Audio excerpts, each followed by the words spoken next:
Alright, I wanted to make a quick video that talks about the installation of a 12-volt electric engine cooling fan.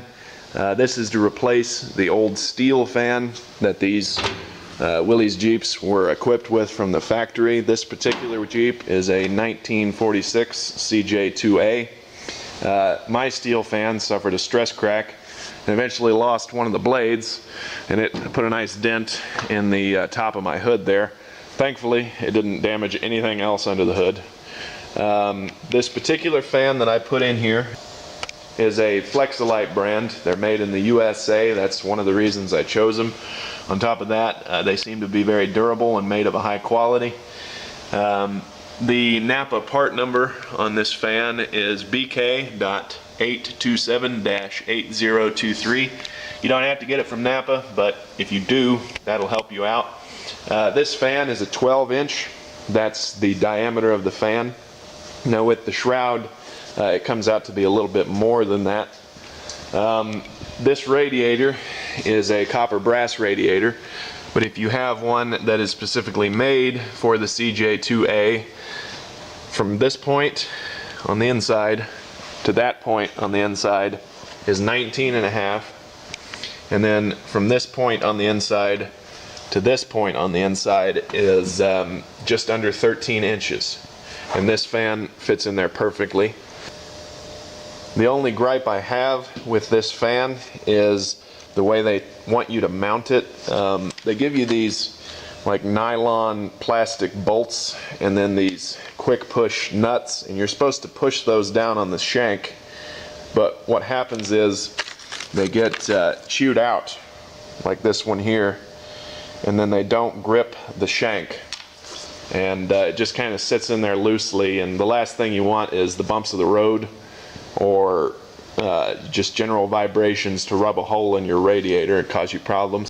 On top of that, over time, you know, it could loosen up and eventually fall back into the engine and then get chewed up by it. So what I decided to do was take 1/4 inch diameter, 2.5 inch length standard thread bolts, and then I just wiggled it back and forth to spread these fins that zigzag back and forth between the tubes. And then I used a rubber washer, and then a large fender washer, and then a nylon locknut. I chose the nylon locknut so you can tighten it down and it won't loosen back up, but it doesn't have to be cinched down with like a lock washer, because if you cinched it down, then you would run the risk of damaging the tubes, and then your radiator would leak. So with the bolts, you have no risk of it coming loose. It's on there very solid. Putting it on and wiring it was very easy. It just has a black and a red. Hooked the black wire, had it come out of the wire loom there, onto the negative terminal of the battery. And then they say to use a 20 amp inline fuse. However, you can get these at Napa as well. These are like a breaker, so you never have to replace a bus fuse. If it pulls more than 20 amps, it'll trip, and then once it cools off, it will you know, reconnect the circuit, so you're not going to be stranded along the road because, you know, you blew a fuse for some reason. And then I just routed it real nice and neat, connected it to the coil back there. That's the side that receives power when the ignition switch is on. You can hear the fan kick on here. Hums right along. I think it moves over 1,000 CFM. That's what the box said.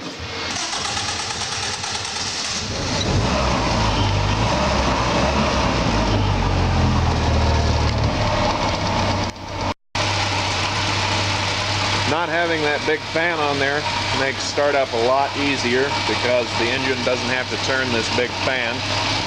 And another thing I'm noticing is that the entire Jeep, I would say, has at least 30% less vibration. So that's another perk. I've been running this Jeep, and it's been sitting pretty at about 140. It's just over 140 right now.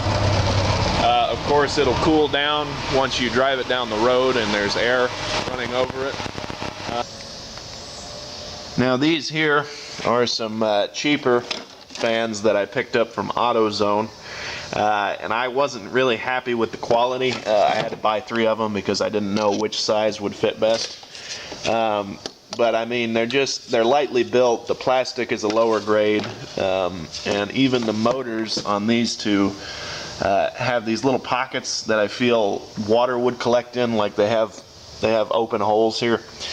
These were between $40 and $80, and I don't really want to trust the well-being of my engine to a cheap Chinese fan like that.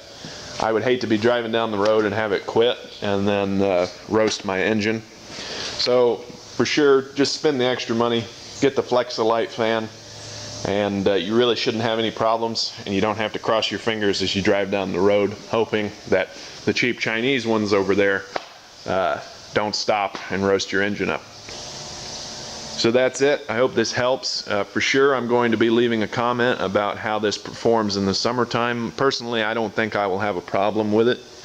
I hope you enjoyed this video. I hope this helps. Good luck, and if you have any questions, leave a comment below. Thanks for watching.